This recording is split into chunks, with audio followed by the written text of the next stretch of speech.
Alright guys, hope you can hear me because I kind of got the dishwasher going. I'm a Marine, so I have to take care of myself. So I gotta wash dishes and all that bullshit. I spent the day doing laundry, grocery shopping, and I didn't even get up till about 12 today after working all those hours yesterday, all week. I didn't need to sleep in today, so fuck it. I woke up at like 5 o'clock in the morning, but yeah, screw it, I'm back to sleep. I had anything to do it for. So, okay. Let's just do a little recap of what happened so far. Okay.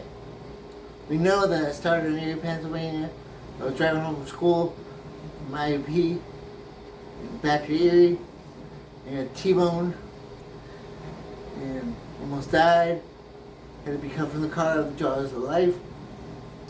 They life led my ass to the hospital, coded 4 times, found a month-long coma, was in rehab for, I was in the hospital I was an inpatient for 3 months, outpatient for over a year. So I spent 15 months in the hospital. But, okay, then I started rehab on my own, doing my own way, doing my thing. And I made the most progress doing that than what I did in the hospital, so they just kept me alive. So, but I know I'm thankful for that, because without the hospital I wouldn't be here. So, but I've taken what they've given me and excelled with it, so, like anyone should do. They shouldn't be eating all depressed and stuff, but you can achieve whatever goal you want to achieve. You just have to be willing to put in the work for it. Nothing in this life is given to you. I wish I had this work ethic before I went in the Marine Corps, because, I'll take that back, because I might not have gone in the Marines, but who knows? You can always go back and say, I wish I would have done this, wish I would have done that, but you learn from experience. So, and as shitty as my life may seem, going through the accident and stuff, and had everything thrown away, taken away, whatever you want to call it, I still wouldn't change a damn thing, because I'm so proud of what I have done. I came back from death, pretty much. I was in a month-long fucking coma, fighting for my life. I think I told you all, but doctors even knew, could tell I was a Marine, because I was taking my feeding tube out and trying to drink from it. And like I said in my previous video, I don't know how the fuck you do that in a coma, but it's just something that the Marine Corps taught me, so. Well, they didn't teach me to pull my feeding tube out, but it just made me tough enough to do whatever I have to do to survive, so. That's what I hope you take from that. Take it word for word. They taught me to pull my feeding tube. Some people are gullible like that, so. But anyway. Okay, so now we're in South Carolina. I'm staying at my parents' house for 6 months while I get back on my feet. Working for my dad at Metco Incorporated, our business that he, because when I got in the accident, it was taking so much time away from his life to help get me back to life. He got passed over for a promotion he was supposed to get. And he was up pretty high. He had been there for 15 years. And 15 is the magic number. I don't know why. Everything in my life has been like 15 years. I lived in Erie for 15 years. My dad lived in Houston, Texas for 15 years. And it's just crazy how this shit happens in 15-year increments. It's kind of nuts, but whatever. And I was in Houston for 15 years. I didn't plan it, just happened that way. But it's just crazy, it's just nuts. So many things have just been 15-year periods. It's crazy. But I think just my life, no one else, just mine. I don't know. 15 must have some kind of magic number for me. Okay, anyway. So I'm in South Carolina, I'm working with my dad. at Metco Incorporated. It's a small machine shop in Anderson, South Carolina. Dad bought into the business when I got hurt and he got passed over for promotion. Well, his buddies from Anderson called him up and asked him if he wanted to buy into a business with them. So he flew down, checked everything out, decided yes, he was going to do that. So in the spring of '98, I had just finished rehab, finished a hospital stay in outpatient center. So I was on therapy. And he decided to move to Anderson in July of that year. I was currently attending the summer school, so, just, see you, see you later. But, so I finished summer school and I enrolled to Edinburgh. No. Well, we know that, we talked about that, right? We came back in South Carolina. I moved to South Carolina. I'm working for Dad at Metco, at the machine shop. So, I had a lot of machines that do the machinery, make airplane parts, machine parts, engine parts, railroad parts, things for machines. So that's why it's called a machine shop. But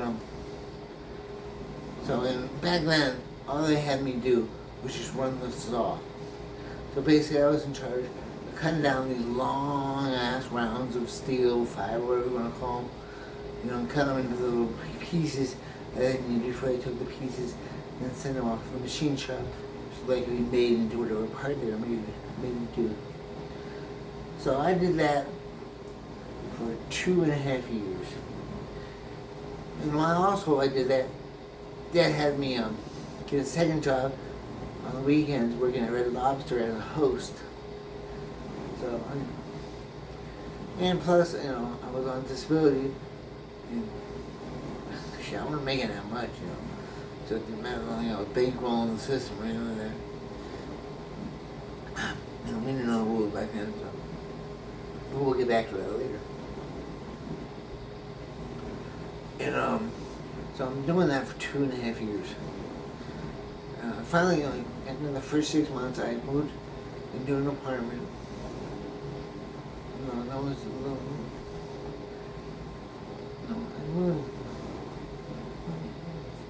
I know I moved into my apartment in May. Give me a year. Give me a year. So I moved into my apartment in May of the next year. Yeah. While I was working at Metco and Red Lobster, and also, I've always worked out since I got out of discharge of the hospital, because I was determined to put myself back together. And plus I was a former athlete, I played football, baseball, basketball, soccer, all that shit in high school, so. And I worked out, so I knew what to do. And, so I continued my workouts and exercise in Anderson,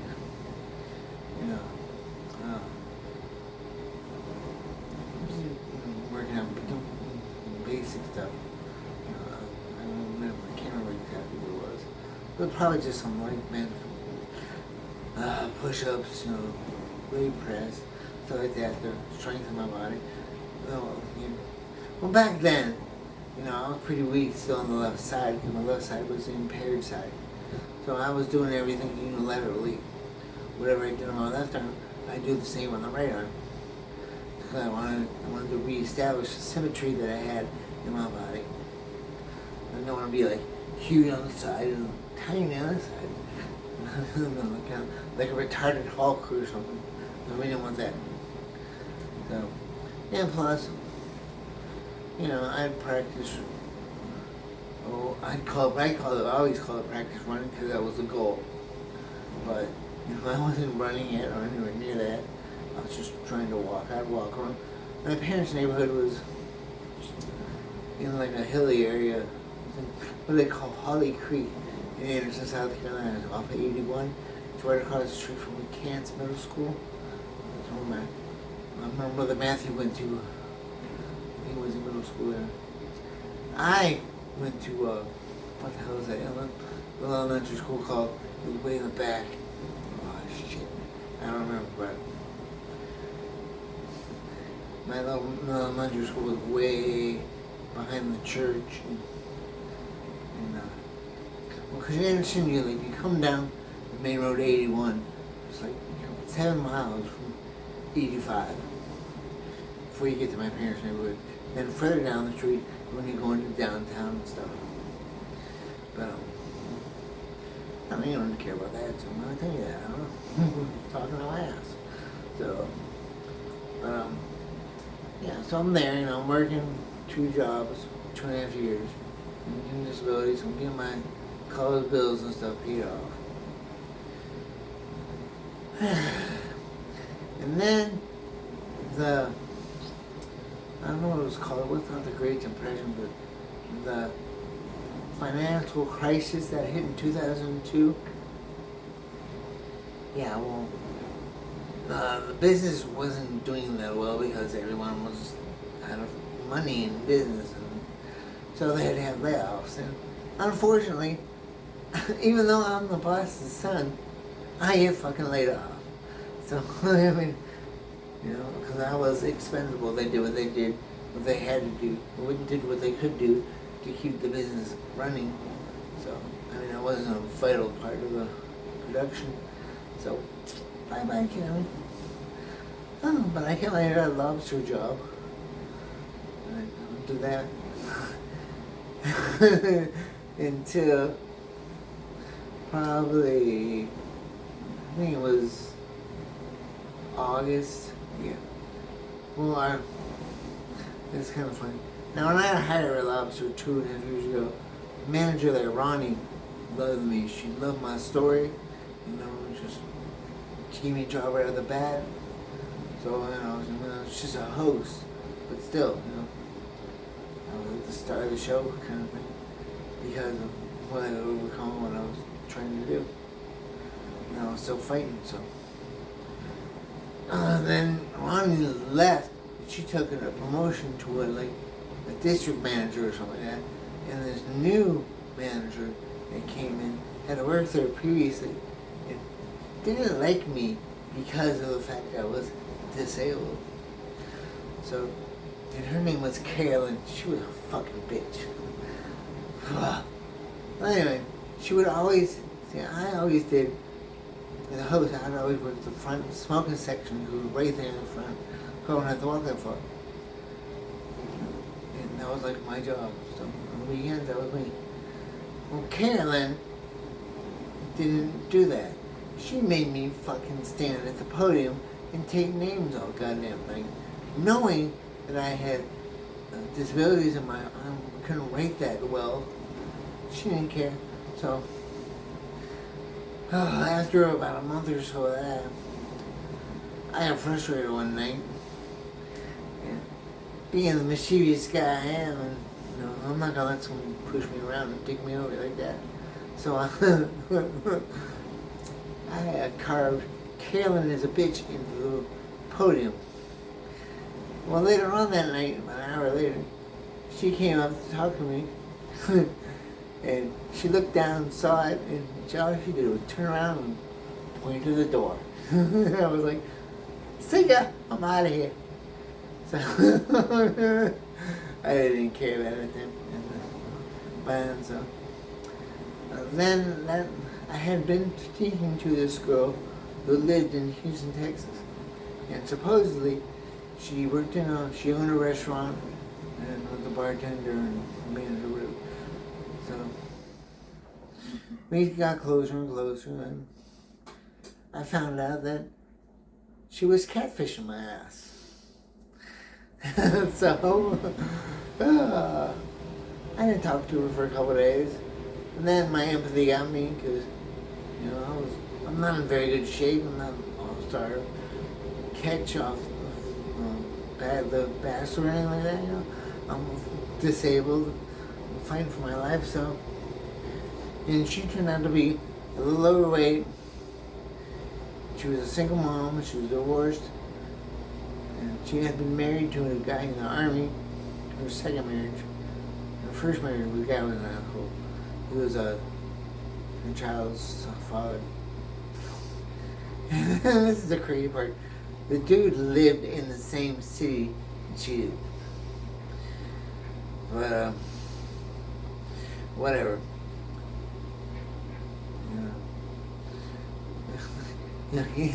He cheated on his. I think I remember. He cheated on his wife with Erica, married her, then went back to his first wife. Yeah, that's what it was. And she had a rough family too. And I'm not gonna go into that because I'd be here forever.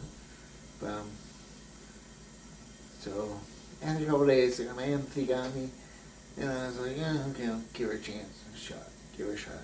So she had got all this money from her second husband dying because he was in the army, so she got all these widow's benefits from being married to a veteran. So she flew me down to Houston. I stayed there for a week, which was cool because, I'd been to Houston all my life growing up, visiting my dad. So we went to Astroworld Amusement Park, which is now a Six Flags park. I know, I think I closed it. Yeah, I closed it while I was there. But we went there, went all over the place for the Astros games, everything. So it was kind of cool. But I lived in Alvin, Texas with her for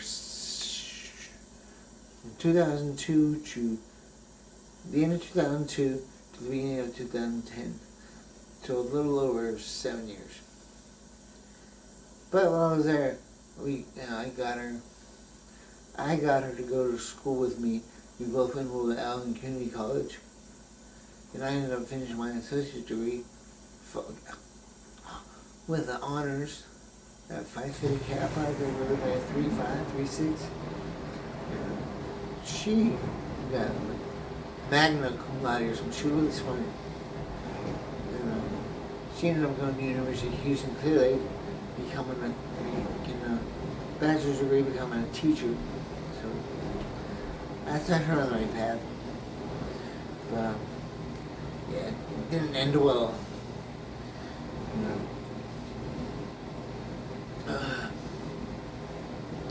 Everything was cool until we started school. Once we got done with Alvin, she started going to U of H. That's when I became nothing more than a babysitter for her son while she was at school or studying.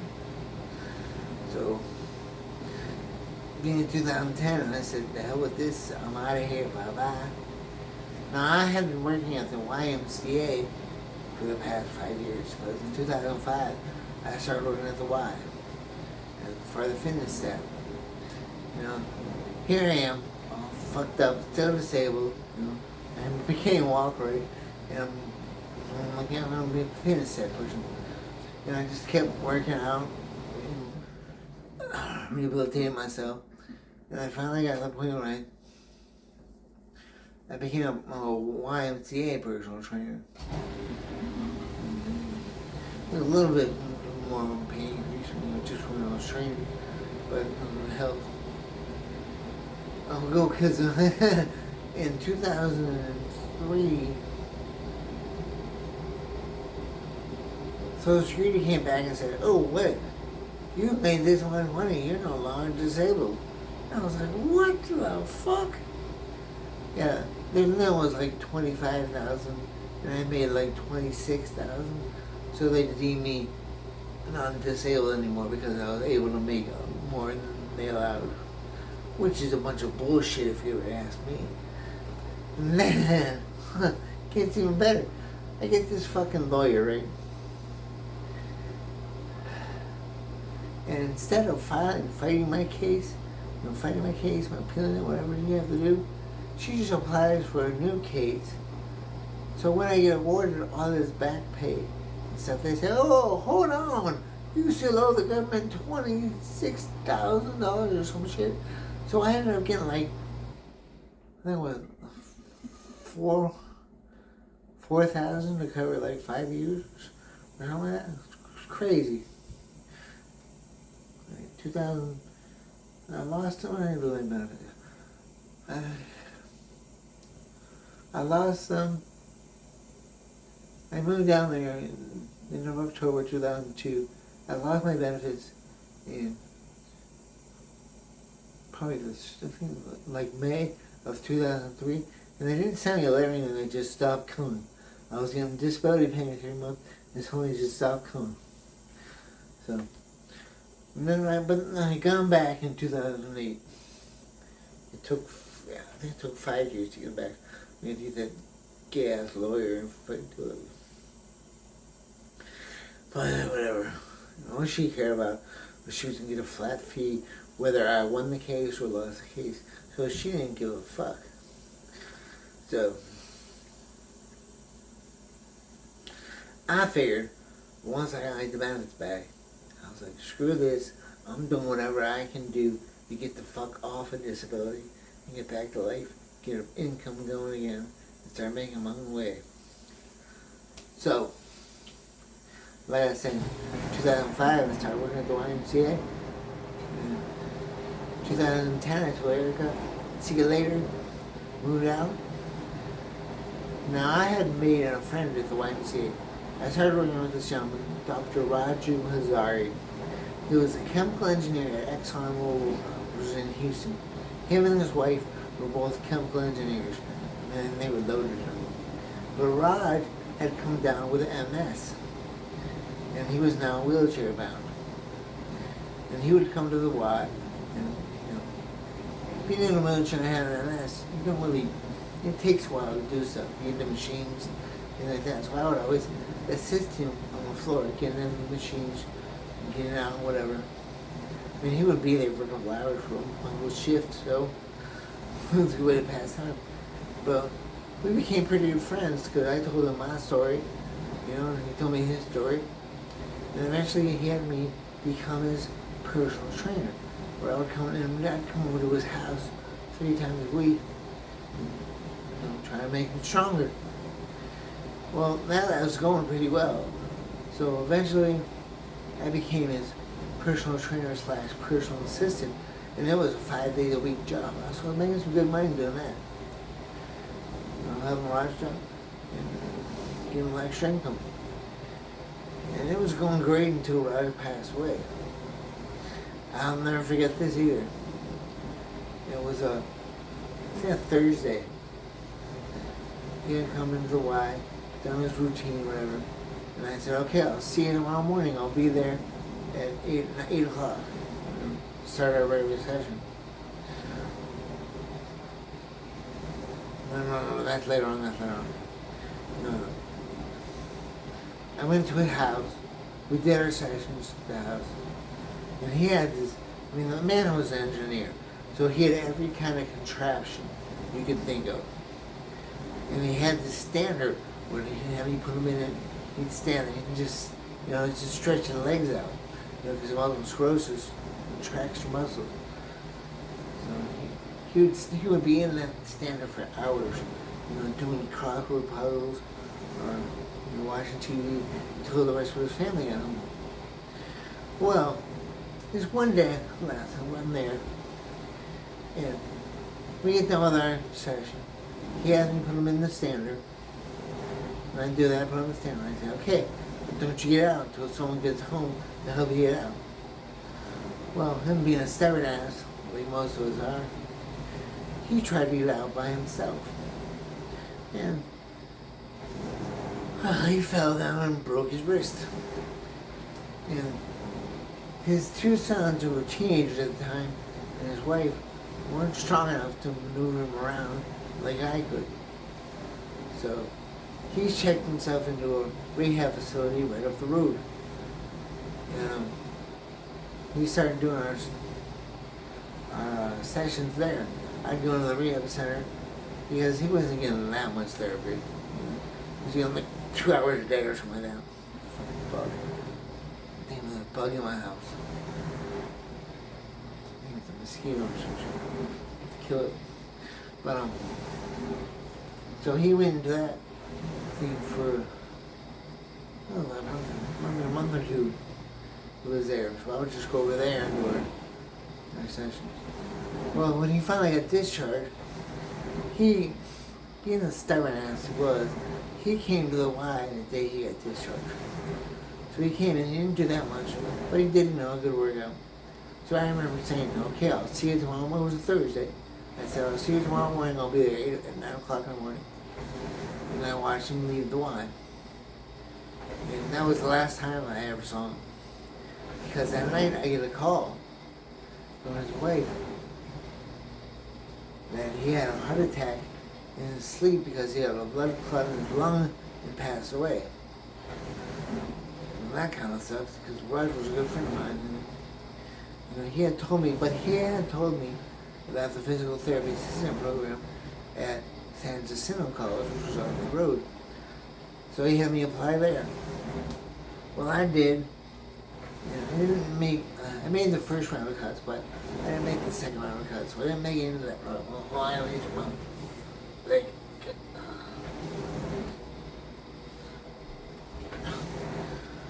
But I had established such a good rapport with my A&P teacher, Mrs. Cornford, that she suggested that I try Houston Community College, which was up in the city of Houston.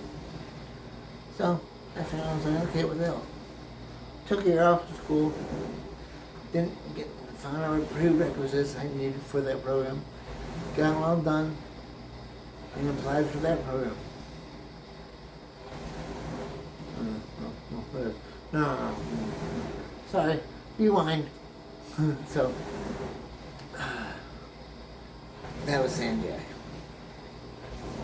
So I took a year off of school, and I applied for So after I didn't make the program, I went and applied for the Houston Community College program. Yeah, I took a year off of school. So I had to wait a year to do it. But I got accepted that one. I remember it was who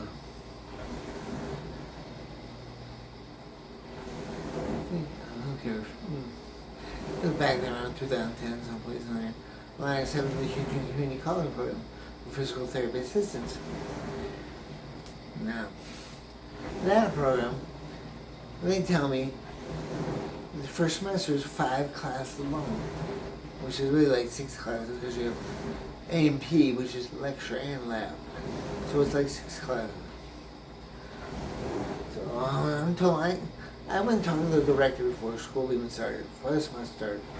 And I was like, look man, I've gone back to school with a brain injury, and I'm not a mile away. I'm not taking any more than 3 classes because that's really all I can handle at the same time. And I got Phi Theta Kappa and Astronaut Society doing it that way. Well, she was like, well, you're going to have to take a footload here. I was like, this is a rehab program. You'd think you'd be a little more understanding. But no. So, it gets better later. So I'm taking the 5 to 6 classes away. And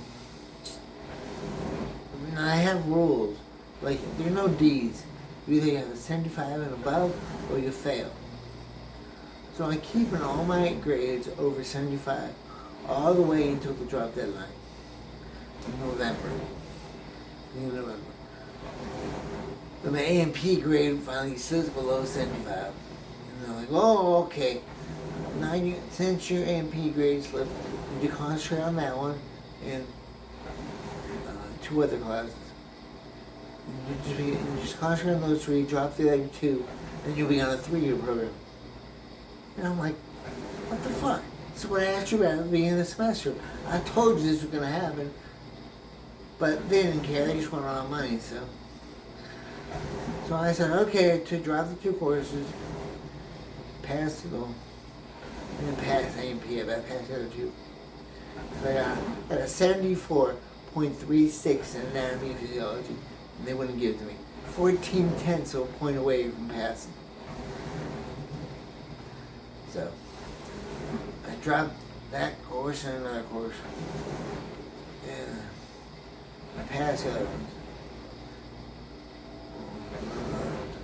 So I took a semester off. We took medical terminology in the summertime, which was basically a strict memorization course that I couldn't really do that well on in the fall. Because the major part of my brain that was injured was the area under the hippocampus that centers with short-term memory. And hello, the things that's short-term, so couldn't really hold on to that shit. So, but when we took it in the summertime, it wasn't easy, but I mean, we had one class a week for 5 weeks. The introductory class, first week of class, you have tests on the first 4 chapters. And I passed 2 tests and failed 2. Then next week, the test on another 4 chapters. Passed 3, failed 1. Next week, another 4 chapters. Pass them all. And the next week, you have your final. And I have to pass that, and I aced that final because it was a piece of cake. Having it by itself, no problem. So I had like a 95 average in the class. But, since I had 3 failed tests, I had to retake them to show competency. Took the first one, passed it, no problem. Second one, same thing. Third one, I failed by 1 fucking question. They said, okay, I should clear it after your other program. Right there. So I was like, okay, see you. They just wanted my money, that's all they cared about. So my friend Lisa found me a physical therapy tech program out in Katy. And that was a piece of cake after being in PTA school. So I got all A's and 1 B. And I only got the B because they counted attendance. And when I was working and going to school, so I couldn't make all the classes. So I got a B. Who fucking cares? Okay, so then I get, I think I finished the program it was February. And I got hired at Bay Wind Village Rehabilitation Center, which is down in Lake City, Texas. It's about a couple miles south of where I was working at the Y, clearly south of Houston. So I got a full-time job. So I waited a couple months. And then I think in May 2012, I called up Social Security and said, bye-bye, I don't need you anymore. I had 2 jobs, so stay out. Well, I had 1 job at the time. Then I had applied at Texas Children's Hospital as a rehab tech. Well, in May 2012, Texas Children called me up and they hired me PRN for the weekends. And I'm like, great, dude, I got 2 jobs now. Sweet! So I'm off disability, I got 2 jobs. And then we're gonna be in a village full time, just like 15 minutes from my apartment, no problem. Just have to go south. And I had Texas Children on the weekend, which was up in the city of Houston, in the Texas Medical Center. And that was awesome. I love working there, working with the kids. I made some great friends while I was there too. Because the first week that I got hired, I had to work full time. So I had to take a week off from working at Bay Wind Village and work full time to train up at Texas Children. And that's where I made some great friends. And my buddy William Lynch, who actually still lives in Houston today. I've kept in touch with him ever since. I mean, he was even in my wedding. So then the rest of the year, I worked the rest of the year. 2013 comes, and Limp Bizkit comes to Houston. So I went my first concert ever. Went and saw Limp Bizkit at the House of Blues in Houston. Sweet! But that was just cool as shit. So, and of course, I had kept training all the time, because I was living right now. I lived like maybe not even a block, like a couple 1,000 yards down the street from the Y. So I was still going to have to pay for a membership now because I wasn't working. So, but I did some crazy shit when I was at the Y. Before I got my job, there were times where I would do workouts. I remember, I'd first get on the elliptical, going on that, and then I'd go. I even got. There's just one thing. It was a leg press machine. It's called the hack squat. I remember I got that fucker up to 760 pounds one time. Told you I was dedicated to rehab myself, so I have slapped 760 pounds on that fucker. Did it like 5 reps, 3 reps, no, 3 reps. So it was, she's heavy, but some of the shit that I did. I used a BOSU ball, and the little ball had a little plate, like the plate around it. I'd stand on that to increase my balance. I'd get my walk me my iPod, whatever the hell you call it. I don't remember what I had back then. Just listen to my music and just sit there and try to keep myself upright on the BOSU ball for like 10 minutes or so. 10, 15 minutes. I don't fucking remember, too long ago. But I do that. I did all kinds of crazy stuff. Even before I got my job at Beaman Village, I even had this is the crazy part. I even ran my own personal training gym out of there's a storage facility down from the Y, like next to the Y. So I rented out a storage shed, garage, whatever you want to call it, facility, and it turned into a personal training gym. I was making some good money, man. I threw down some flats, got some weights, threw down some mats, got some weights. I had people coming, get personal training from me, and I did that for a couple months until I got my job at Beaman Village. So. I can't remember how I went to do that, but I just remember doing that before I got hired. Make some extra cash. So, yeah. Okay, what else? Okay, so now I'm working at Texas Children's Hospital, working at Beaman Village. And I go on this date, October 11th, 2013. And it's up in this girl named Alexandra Lacey had me come up to Houston and meet her at this Mexican restaurant, El Tapatía, or something like that, up on Richmond.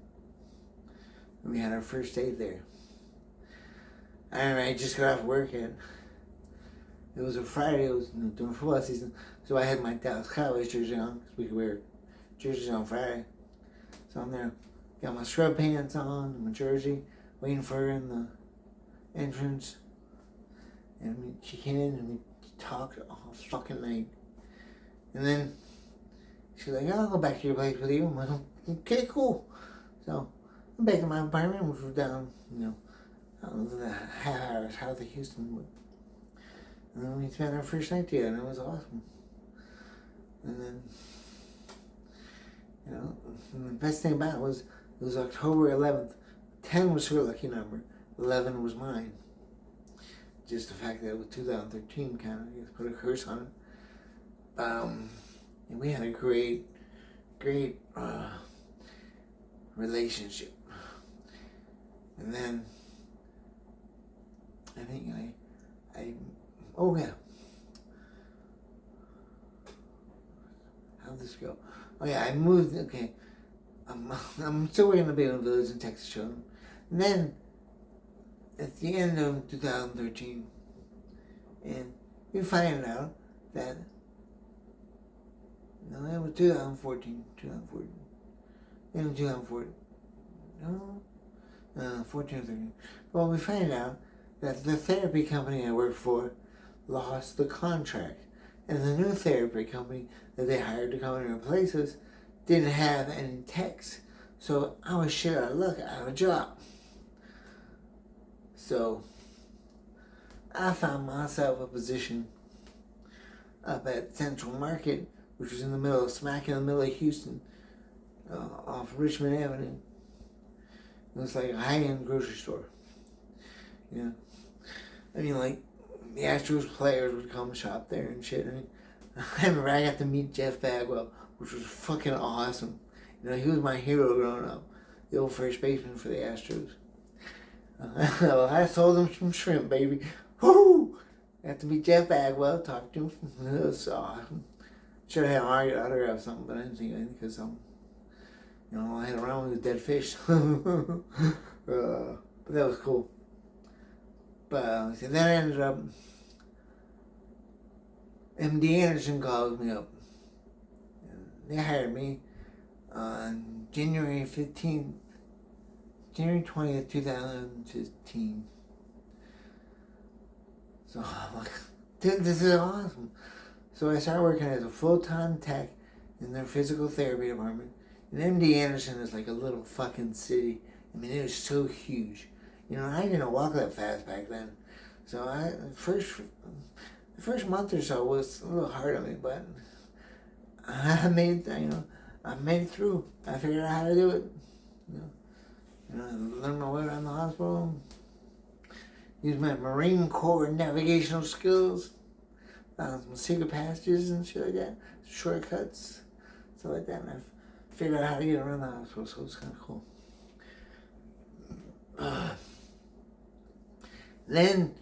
So I'm working there, digging Alexandra. We're having a good time. And then I finally decided, I'm like, this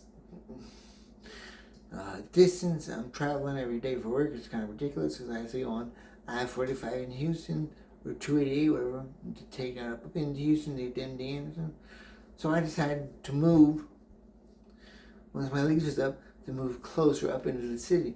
And I found an apartment right outside of the loop, because Houston has this loop around the city, a little highway that kind of encloses the city. And so I found an apartment on the west end. Got it. Found an apartment on the west end. And I stayed there for a year. Or was it 2 years? Can't remember. But yeah, I think it was a year. Stayed there for a year. Well, my brother Matthew decided to get married in the summer of 2015. Yeah, it was 2015, summer 2015. And it was when Alexander and I flew to Charleston, South Carolina to go to Matt's wedding. And when we got home, we're in my apartment and doing the deed, I should say. And Alexander says to me, I really loved your family when we were there. They were awesome. And I was just like, being a slickster, I'm like, well, if you love them so much, why don't you become one of us?